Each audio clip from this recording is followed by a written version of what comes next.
guys, good afternoon and welcome back to my YouTube channel. I'm so excited to have you back on my channel. My name is Nurse Blessing Dummene. I am a registered nurse midwife and I have been practicing for close to 6 years. Wow. So guys, today I want to talk about a very important topic. Yes, genotype compatibility. First of all, what is genotype? In a very simple way, genotype simply means the genetic characteristics you're made up with. That is, everyone's genotype is a combination of what you got from your daddy and what you got from your mommy. These two things just make you up as a whole individual. So that is the simplest way I can explain genotype.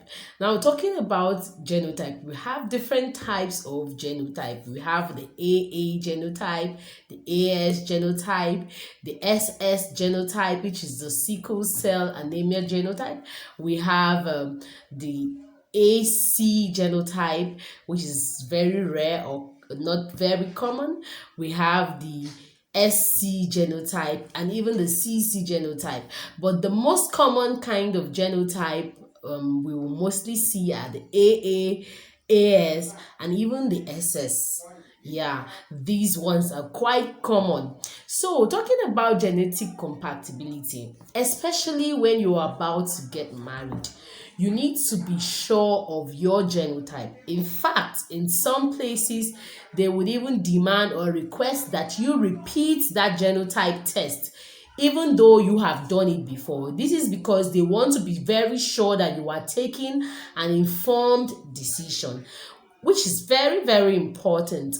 Anyone getting married to another person should know her or his genotype first before getting married, because you need to know your own genotype and that of your partner, because that will give you the knowledge to take an informed decision. The reason is because sickle cell anemia, which is the SS genotype, has been a burden to the world for a very long time, and it is very expensive to maintain a sickle cell child. In fact, you do not even want to take the decision of marrying wrongly, like that is marrying someone who doesn't have a compatible genotype with you, because you do not want to have a child with sickle cell, that is a child that has SS genotype. So I will be showing us briefly how this genetic compatibility comes about. So for every pregnancy, chances of having a sickle cell child occurs, and this is based on the genotype of the both parties, or that's the genotype of the man and the woman involved. So you really need to know your genotype so as not to bring in children with sickle cell to the world. And like I earlier said, even though you knew your genotype before now, at the point where you want to be married to someone else, it's also very important to check again, both for yourself and for the person you're getting married to, so that you can take an informed decision.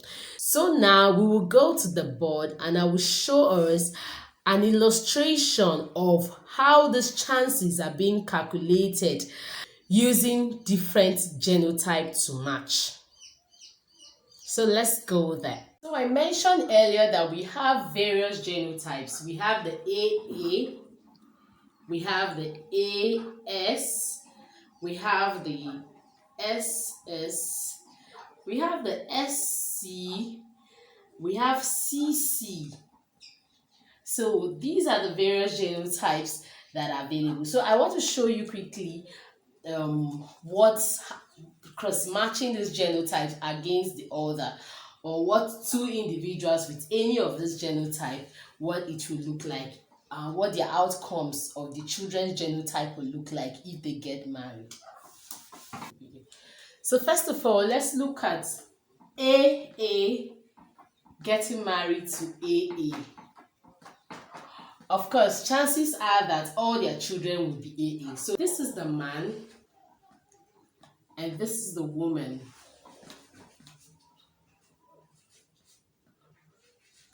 So the man is AA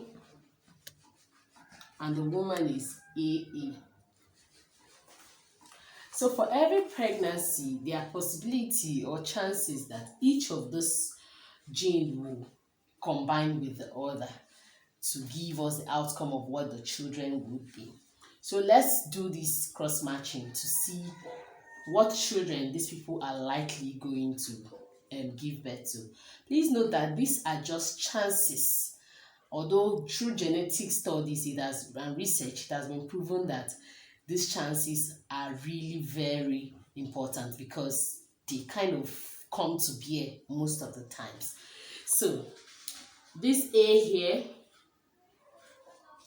and this A here will combine with this A here and this A here.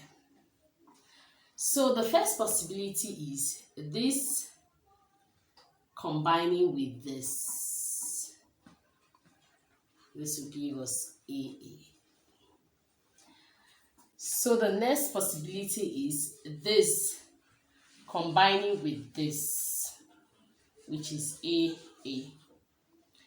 Now the next possibility is this combining with this will give us AA, and this combining with this still gives us AA.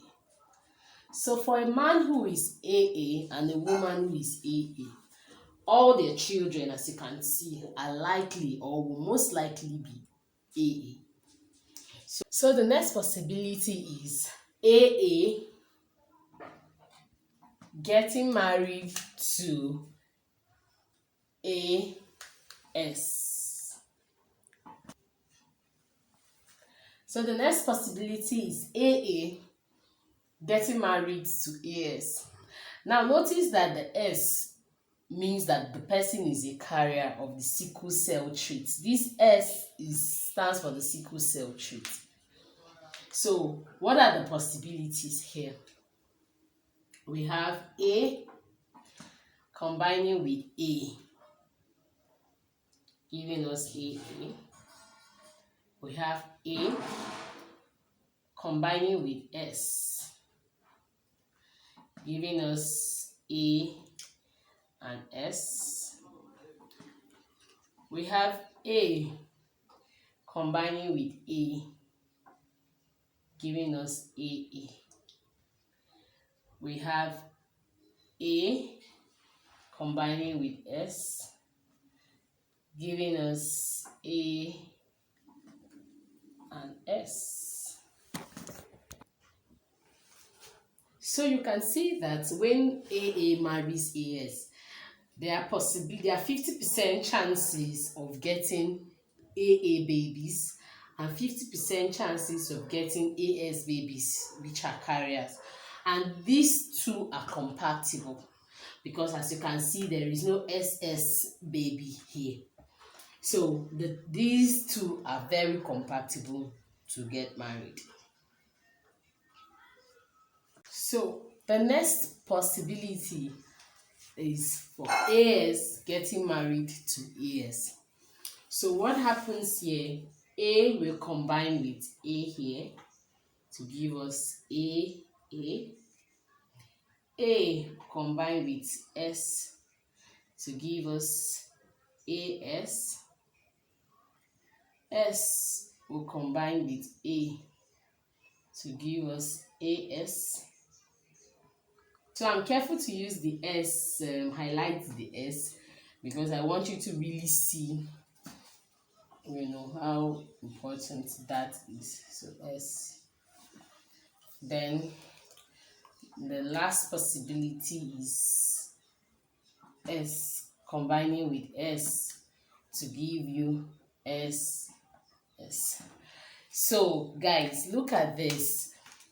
If a man with AS getting married to a woman with AS, you can see that they have 25% chance of getting a child that is AA. They have 25% chance of getting a child, 50% chances of getting children that are AS, and 25% chance of getting a child that is a sickler. This is sickle cell anemia trait, and this is what we don't want, right? So for this, they will have 3 children that are carriers and 1 who has sickle cell anemia, right? And 1 child who doesn't have the sickle cell trait. So this is not compatible. This is not advisable. A man of AS shouldn't marry a woman who is AS because of the chances of giving birth to a child who has sickle cell. So for this, they shouldn't get married. It's very important. It's difficult to maintain and to care for a child who has sickle cell anemia. Meanwhile, you could have just taken the decision not to have that child or not to even get married. So another possibility we will look at is SS and AA. Let us see SS and AA. And let me also mention that for people who are carriers, like a man, people who are expecting that they will have children who are AS, you should also be able to cascade this information down to your children. You should be able to educate them on time. Most of the times when I counsel young people in the clinic, I'm very careful to mention this to them because they need to be aware of their genotype on time, know their genotype on time, and know what the implication of that genotype means so that they can also be able to take informed decisions. So another possibility, we have AS marrying SS. So what happens here? A will combine with S to give us AS.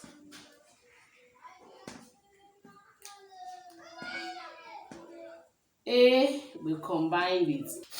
So you can see from this combination that someone with AS cannot and should not marry someone with SS, because this is the result. You have 2 children that will be sicklers, like sickle cell anemia, and you have 2 children that will be carriers. These are probabilities and these are chances, but studies have shown that they are very, very important, and they have also come to bear many times. So the best thing to do is to marry someone whom you are compatible with their genotype. That means your genotype and the person's genotype is compatible. Let's look at the genotype of AA getting married to SS. So A here will combine with S here to give us AS. A here will combine with S here to give us AS. Then the next combination, A here will still combine with S here to give us AS. Sorry, that should be black.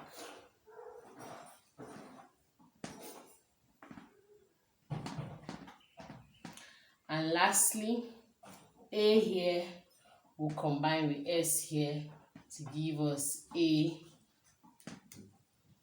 AS.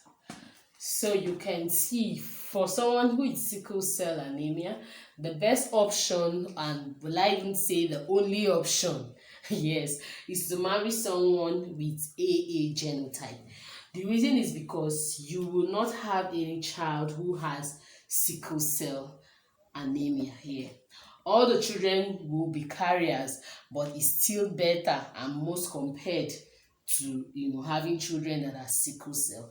The reason for this education is because we want to try as much as possible to break the cycle of sickle cell anemia. That is the purpose, that is the aim, and we can't do that if we are not informed. So AA can marry SS. This is compatible. So the next we are going to look at is SS and SS. Of course, I do not even need to do the cross matching for us to see, but you know already by now that SS should not marry SS. Let's see what that looks like. S here combining with S here will give us SS. S here combining with S will give us SS. S here combining with S here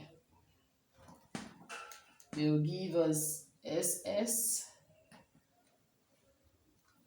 And lastly, S here combining with S here will still give us SS. Guys, this should not happen. SS should not marry SS. This would be the likely result. And you know that this is not funny at all. So this should not happen. Okay, so from this you can see that AA and AA are compatible. AA and AS are compatible. AA and SS compatible. But AS not compatible. SS and SS not compatible. AS and SS not compatible. So I hope that with this message we understand how much genetic compatibility can help us take the right decision when it comes to getting married and making decisions that cuts across genetic compatibility. If you want to have children with your partner, then you should take the right decision when it comes to genotype. So thank you very much. I hope that this video was helpful.